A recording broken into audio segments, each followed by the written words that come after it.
Hi hello മക്കളെ, welcome welcome welcome back to Xylem learning. Akshay sir ആണേ കുട്ടികളെ. അപ്പൊ മക്കളെ, സാർ ഇന്ന് നിങ്ങളുടെ മുന്നിൽ വന്നിരിക്കുന്നത് നിങ്ങൾ തമ്പനയിൽ കണ്ടതുപോലെ നമ്മുടെ കൺട്രോൾ ആൻഡ് കോർഡിനേഷൻ എന്ന ചാപ്റ്ററിലെ നമ്മുടെ പ്ലാന്റിന്റെ സെഷൻ വരുമ്പോൾ കോർഡിനേഷൻ ഇൻ പ്ലാന്റ്സില് മൂവ്മെന്റുകൾ പഠിക്കുന്നുണ്ട് അല്ലടാ. മൂവ്മെന്റുകൾ പഠിക്കുന്നില്ലേ? Tropic movement and nastic movement. അതില് ട്രോപ്പിക് മൂവ്മെന്റുകളെ കുറിച്ച് ഡിസ്കസ് ചെയ്യാനാണ് സാർ ഇന്ന് നിങ്ങളുടെ മുന്നിൽ വന്നിരിക്കുന്നത്. വീഡിയോ തുടക്കം മുതൽ ഒടുക്കം വരെ കാണുക. തീർച്ചയായിട്ടും നിങ്ങൾക്ക് ഉപകാരപ്രദമാവുന്ന ഒരു വീഡിയോ തന്നെയായിരിക്കും ഇത്. വീഡിയോ ഉപകാരപ്രദമാണെന്ന് നിങ്ങൾക്ക് തോന്നുകയാണെങ്കിൽ നിങ്ങളുടെ സുഹൃത്തുക്കളിലേക്കും നിങ്ങൾ ഈ വീഡിയോ എത്തിക്കുമല്ലോ. അങ്ങനെയാണെങ്കിൽ നമുക്ക് തുടങ്ങാം. യെസ്, അപ്പോൾ ആദ്യമായിട്ട് ട്രോപ്പിസം എന്താണെന്ന് നമുക്ക് നോക്കാം. എന്താണ് ട്രോപ്പിസം? അപ്പൊ നമുക്ക് അവിടെ കാണാം, ട്രോപ്പിസം എന്ന് പറയുന്നത് ഒരു മൂവ്മെന്റ് ആണ്. അത് വെറുതെ ഉള്ളൊരു മൂവ്മെന്റ് ആണ്. അതൊരു വെറുതെ ഉള്ളൊരു മൂവ്മെന്റ് അല്ല, മറിച്ച് അതൊരു ഗ്രോത്ത് മൂവ്മെന്റ് ആണെന്നാണ് പറയുന്നത്. നിങ്ങള് കൃത്യമായി നോക്കാത്ത growth movement of a plant in the direction of an external stimulus. അതായത് ഒരു സ്റ്റിമുലസ് ഉണ്ടാവണം. ആ സ്റ്റിമുലസ് എന്തോ ആയിക്കോട്ടെ, അത് ലൈറ്റ് ആയിക്കോട്ടെ, അത് ടച്ച് ആയിക്കോട്ടെ, അത് ഗ്രാവിറ്റി ആയിക്കോട്ടെ, അത് വാട്ടർ ആയിക്കോട്ടെ, എന്തോ ആയിക്കോട്ടെ, ഒരു സ്റ്റിമുലസ് അവിടെ ഉണ്ടാവണം. ആ സ്റ്റിമുലസിന്റെ ഡയറക്ഷനെ ഡിപ്പെൻഡ് ചെയ്തുകൊണ്ട്, ശ്രദ്ധിച്ചോ, ആ സ്റ്റിമുലസിന്റെ ഡയറക്ഷനെ ഡിപ്പെൻഡ് ചെയ്തുകൊണ്ട് അതൊന്നിക്കിൽ സ്റ്റിമുലസ് ഉള്ളിടത്തേക്ക് വളരാം, അല്ലെങ്കിൽ സ്റ്റിമുലസിൽ നിന്ന് വെട്ടുവരാം. ഓക്കെ, രണ്ട് രീതിയിൽ വരാട്ടോ. അപ്പൊ ഗ്രോത്ത് ആണ് ശരിക്കും, ആ ഗ്രോത്ത് മൂവ്മെന്റ് ആണ്. അപ്പൊ ഗ്രോത്ത് എന്ന് പറയുമ്പോൾ ഒന്നുകിൽ എന്താവാം, സ്റ്റിമുലസ് ഉള്ളിടത്തേക്ക് മൂവ് ചെയ്യാം, അല്ലെങ്കിലോ സ്റ്റിമുലസിൽ നിന്ന് വിട്ട് മൂവ് ചെയ്യാം. ഓക്കെ, എതിരെ മൂവ് ചെയ്യാം. സോ അങ്ങനെയാണെങ്കിൽ നമുക്ക് പഠിക്കാനുള്ള ട്രോപ്പിസം അല്ലെങ്കിൽ ട്രോപ്പിക് മൂവ്മെന്റുകൾ ഇത്ര എണ്ണമാണുള്ളത്. 5 എണ്ണം നമുക്ക് പഠിക്കാനുണ്ട്. ഏതൊക്കെ? ഫോട്ടോട്രോപ്പിസം, ജിയോട്രോപ്പിസം, ഹൈഡ്രോട്രോപ്പിസം, തിഗമോട്രോപ്പിസം, കീമോട്രോപ്പിസം. ആ വേർഡിൽ തന്നെ നിങ്ങൾക്ക് അതിന്റെ സ്റ്റിമുലസ് എന്താണെന്നും മനസ്സിലാക്കാൻ സാധിക്കുന്നുണ്ട്. ഫോട്ടോട്രോപ്പിസം വരുമ്പോൾ ലൈറ്റ് ആണ് അവിടുത്തെ സ്റ്റിമുലൈ എന്ന് നമുക്ക് മനസ്സിലാക്കാൻ പറ്റും. ഇനി ജിയോട്രോപ്പിസം വരുമ്പോൾ ഗ്രാവിറ്റി ആണ് അവിടുത്തെ സ്റ്റിമുലൈ എന്ന് നമുക്ക് മനസ്സിലാക്കാൻ സാധിക്കും. ഹൈഡ്രോട്രോപ്പിസത്തിലേക്ക് വരുമ്പോൾ വാട്ടർ ആണ് അവിടുത്തെ സ്റ്റിമുലസ് എന്ന് നമുക്ക് മനസ്സിലാക്കാൻ സാധിക്കും. തിഗമോട്രോപ്പിസത്തിൽ ടച്ച് ആണെന്ന് നമുക്ക് അനായാസം മനസ്സിലാക്കാം. ടച്ച് ആണ് അവിടുത്തെ സ്റ്റിമുലസ് എന്നുള്ളത്. കീമോട്രോപ്പിസത്തിലേക്ക് വരുമ്പോൾ സെർട്ടൻ കെമിക്കൽ സബ്സ്റ്റൻസുകളാണ് അവിടെ സ്റ്റിമുലസ് ആയിട്ട് ആക്ട് ചെയ്യുന്നത്. ചുരുക്കം പറഞ്ഞു കഴിഞ്ഞാൽ tropism is not simply a movement, it is a growth movement happening in a plant part in the direction of an external stimulus. അപ്പോൾ സ്റ്റിമുലസ് എന്ന് പറയുന്നത് ഇമ്പോർട്ടൻ്റ് ആണ്. സ്റ്റിമുലസിന്റെ ഡയറക്ഷനെ ഡിപ്പെൻഡ് ചെയ്യുന്നുണ്ട്. അതാണ് ഇവിടെ മസ്റ്റായിട്ട് നമ്മൾ അറിഞ്ഞിരിക്കേണ്ട കാര്യം. അപ്പോൾ ഗ്രോത്ത് സംഭവിക്കുന്നത് ഒന്നുകിൽ സ്റ്റിമുലസിന്റെ അടുത്തേക്കായിരിക്കും, അല്ലെങ്കിൽ സ്റ്റിമുലസിൽ നിന്ന് അകന്നായിരിക്കും, അല്ലെങ്കിൽ സ്റ്റിമുലസിൽ നിന്ന് എഗെയിൻസ്റ്റ് ആയിരിക്കും പ്ലാന്റിന്റെ പാർട്ട് വളരുന്നുണ്ടാവുക. അങ്ങനെയാണെങ്കിൽ ഇത് ആദ്യം നമ്മൾ ചർച്ച ചെയ്യേണ്ടത് ഫോട്ടോട്രോപ്പിസം തന്നെയാണ്. അപ്പോൾ നിങ്ങൾക്ക് ഇവിടെ കാണാം, ഫോട്ടോട്രോപ്പിസത്തിൽ ഫോട്ടോ എന്ന് പറയുമ്പോൾ തന്നെ നമുക്കറിയാം അത് എന്താണ്. ഫോട്ടോ എന്ന് പറഞ്ഞാൽ തന്നെ എന്താണ്? ലൈറ്റ് എന്നാണ് അർത്ഥം. അപ്പോൾ ഇവിടുത്തെ സ്റ്റിമുലസ് എന്താണെന്ന് നമുക്ക് മനസ്സിലാക്കി കഴിഞ്ഞു, ലൈറ്റ് ആണ്. അപ്പൊ നിങ്ങൾക്ക് കാണാം ഇവിടെ ലൈറ്റ് സോഴ്സ് ഇവിടെ നമുക്ക് പ്രൊവൈഡ് ചെയ്തിട്ടുണ്ട്. ലൈറ്റ് സോഴ്സ്, അവിടെ ഒരു സൂര്യപ്രകാശം ഉണ്ടെന്ന് വിചാരിക്കാം. സൂര്യപ്രകാശം ലൈറ്റ് സോഴ്സ്. അപ്പൊ നിങ്ങൾ നോക്കിയാൽ ദിസ് ഈസ് എ പ്ലാന്റ്, ഇതൊരു പ്ലാന്റ് ആണ്. ആൻഡ് ദിസ് ഈസ് ഈ ഒരു റീജിയൻ നോക്കിക്കേ, ഈ റീജിയന്റെ താഴെയുള്ള ഭാഗം റൂട്ട് സിസ്റ്റം ആണ് അല്ലെ? Root system, this is the root system. And ഈ സോയിലിന് മുകളിലുള്ള ഭാഗം, this region is the shoot system of the plant. ഇതെല്ലാവർക്കും അറിയുന്ന കാര്യം തന്നെ അല്ലേ? ഓക്കെ, മണ്ണിന് മുകളിലുള്ള ഭാഗം ഷൂട്ടാണെന്നും മണ്ണിന് താഴെയുള്ള ഭാഗം റൂട്ടാണെന്നും എല്ലാവർക്കും അറിയാം. അപ്പം നിങ്ങൾ നോക്കിക്കേ, ഇവിടെ ഷൂട്ടിന്റെ മൂവ്മെന്റും റൂട്ടിന്റെ മൂവ്മെന്റും ഒന്ന് നോക്കിക്കേ. ലൈറ്റ് എവിടെയുള്ളത്? ലൈറ്റ് മുകളിലാ കാണാം, മണ്ണിന് മുകളിലാ കാണാം. അപ്പൊ ലൈറ്റ് ഉള്ള ഭാഗത്തേക്ക് ആര് ബെൻഡ് ചെയ്യും? ആരാ ബെൻഡ് ചെയ്യാ? ഷൂട്ട് ബെൻഡ് ചെയ്യും അല്ലേ? അപ്പൊ നമുക്ക് എന്ത് പറയാം? ഷൂട്ട് ലൈറ്റിന്റെ അടുത്തേക്ക് പോവുകയാണ് അല്ലേ? അടുത്തേക്ക് പോവുക എന്ന് പറയുമ്പോൾ സ്റ്റിമുലസിന്റെ അടുത്തേക്ക് പോകുമ്പോൾ അത് പോസിറ്റീവ് ആയിട്ട് കൂട്ടണം. അപ്പൊ പോസിറ്റീവ് ഫോട്ടോട്രോപ്പിക്സം എന്ന് നമുക്ക് പറയാം. പോസിറ്റീവ് ഫോട്ടോട്രോപ്പിസം അല്ലെങ്കിൽ പോസിറ്റീവ് ഫോട്ടോട്രോപ്പിക് മൂവ്മെന്റ് എക്സിക്യൂട്ട് ചെയ്യുന്നുണ്ട് എന്ന് പറയാം. ആര്?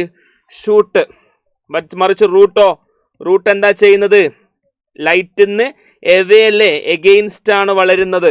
അപ്പൊ അങ്ങനെ വരുമ്പോൾ അതെന്താ? എഗെയിൻസ്റ്റ് വളരുമ്പോൾ നെഗറ്റീവ്ലി ഫോട്ടോട്രോപ്പിക്. എന്താണ് നെഗറ്റീവ്ലി ഫോട്ടോട്രോപ്പിക്? എഗെയിൻസ്റ്റ് പോകുമ്പോൾ എന്തായിരിക്കും? എഗെയിൻസ്റ്റ് പോകുമ്പോൾ അത് നെഗറ്റീവാ. ഒക്കെ ടുവേർഡ്സ് പോകുമ്പോൾ എന്താ?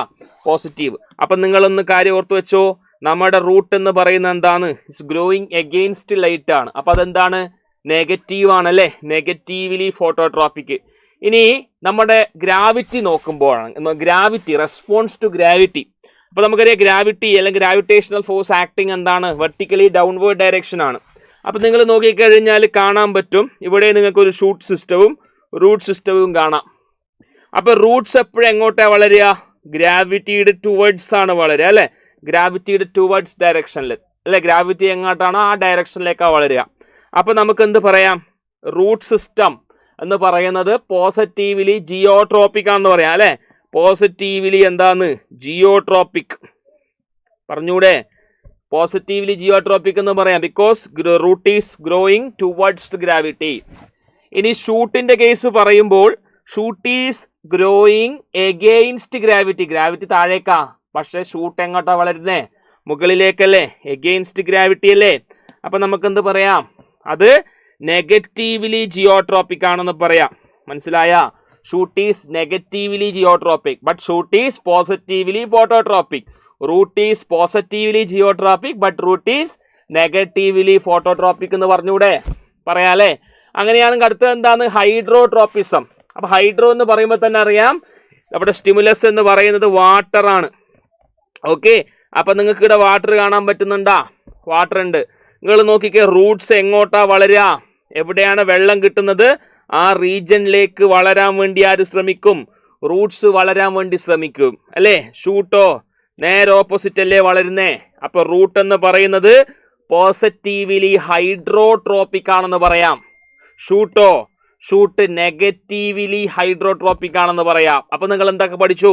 ഷൂട്ട് എന്ന് പറയുന്നത് നെഗറ്റീവ്ലി ഹൈഡ്രോട്രോപ്പിക് ആണ്, നെഗറ്റീവ്ലി ജിയോട്രോപ്പിക് ആണ്, പോസിറ്റീവ്ലി ഫോട്ടോട്രോപ്പിക് ആണെന്ന് പറഞ്ഞൂടെ? അങ്ങനെയാണെങ്കിൽ റൂട്ടോ പറഞ്ഞോ? റൂട്ട് സിസ്റ്റം, റൂട്ട് എന്ന് പറയുന്നത് എന്താണ്? നെഗറ്റീവ്ലി ഫോട്ടോട്രോപ്പിക് ആണ്, പോസിറ്റീവ്ലി ജിയോട്രോപ്പിക് ആണ്, പോസിറ്റീവ്ലി എന്താണ്? ഹൈഡ്രോട്രോപ്പിക് ആണെന്ന് പറഞ്ഞൂടെ? പറയാം.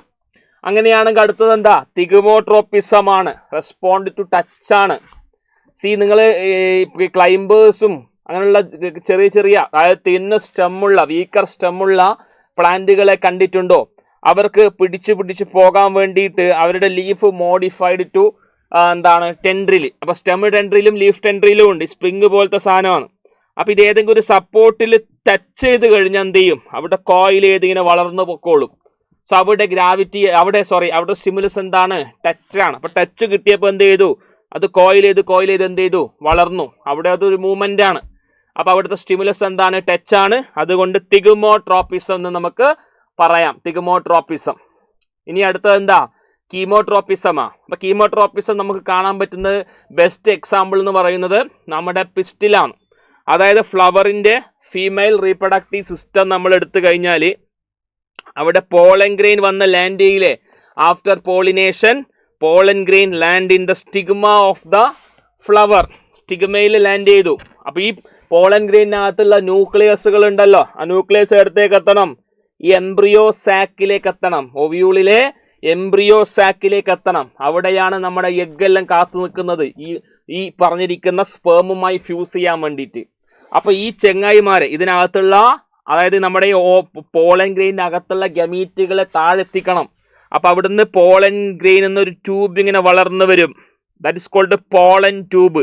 ആ പോളൻ ട്യൂബ് കറക്റ്റായിട്ട് ഈ മൈക്രോപൈലാർ എൻഡിലൂടെ ഇങ്ങനെ വരും അല്ലേ. ഇങ്ങനെ വന്ന് ലാസ്റ്റ് എന്ത് ചെയ്യും? ഇതിനകത്തൂടെ ഇങ്ങനെ ഉള്ളിലേക്ക് കയറണം. ആ കയറാൻ വേണ്ടി ഒരു കെമിക്കലാണ് ഗൈഡ് ചെയ്യുക. അപ്പൊ കെമിക്കലിന്റെ പ്രസൻസ് ആണ് ഈ പോളൻ ട്യൂബിന്റെ അറ്റത്തും ഇവിടെയൊക്കെ ആയിട്ട് കെമിക്കൽ ഉണ്ട്. അപ്പൊ അതെന്ത് ചെയ്യും? കൃത്യമായിട്ട് ഈ പോളൻ ട്യൂബിന് എന്ത് ചെയ്യും? ഗൈഡ് ചെയ്ത് എംബ്രിയോ സാക്കിലേക്ക് എത്തിക്കും. അപ്പൊ അതെന്താണ്? കീമോട്രോപ്പിസം ആണെന്ന് പറയാൻ പറ്റും. കീമോട്രോപ്പിസം. സോ ഇത്രയുമാണ് ഇന്ന് നമുക്ക് ഡിസ്കസ് ചെയ്യാനുള്ള ടോപ്പിക്. മൂവ്മെന്റ് കംപ്ലീറ്റ് ആയിട്ട് നിങ്ങൾക്ക് മനസ്സിലായിട്ടുണ്ട് എന്ന് തന്നെ കരുതുന്നു. മറ്റൊരു വീഡിയോയിൽ നാസ്റ്റിക് മൂവ്മെന്റ് നമ്മൾ ഡിസ്കസ് ചെയ്യുന്നതായിരിക്കും. ഈ വീഡിയോ ഉപകാരപ്രദമാണെന്ന് തോന്നിയിട്ടുണ്ടെങ്കിൽ എന്ത് ചെയ്യണം? Share with your friends. എല്ലാ സുഹൃത്തുക്കളിലേക്കും ഈ വീഡിയോ എന്ത് ചെയ്യുക, എത്തിക്കുക. ഇതുപോലുള്ള ഇൻട്രസ്റ്റിംഗ് ആയിട്ടുള്ള കോണ്ടന്റ്സ് നിങ്ങൾക്ക് കിട്ടണമെങ്കിൽ നിങ്ങൾ ഇനിയും ഈ ചാനൽ സബ്സ്ക്രൈബ് ചെയ്തിട്ടില്ലെങ്കിൽ എന്ത് ചെയ്യണം, ഇപ്പോൾ തന്നെ ഈ വീഡിയോക്ക് താഴെ കാണുന്ന സബ്സ്ക്രൈബ് ബട്ടൺ പ്രസ് ചെയ്തുകൊണ്ട് തൊട്ടടുത്തുള്ള ബെല്ലൈക്കൺ ഇനേബിൾ ചെയ്ത് ഞങ്ങൾ അപ്ലോഡ് ചെയ്യുന്ന ഇതുപോലുള്ള വ്യത്യസ്തങ്ങളായിട്ടുള്ള വീഡിയോസ് നിങ്ങൾക്ക് ലഭിക്കുന്നുണ്ടെന്ന് നിങ്ങൾ ഉറപ്പുവരുത്തുക. തുടർന്ന് വീണ്ടും മറ്റൊരു വീഡിയോയിൽ കാണുന്നവരേക്കും it's me Akshay signing off. By.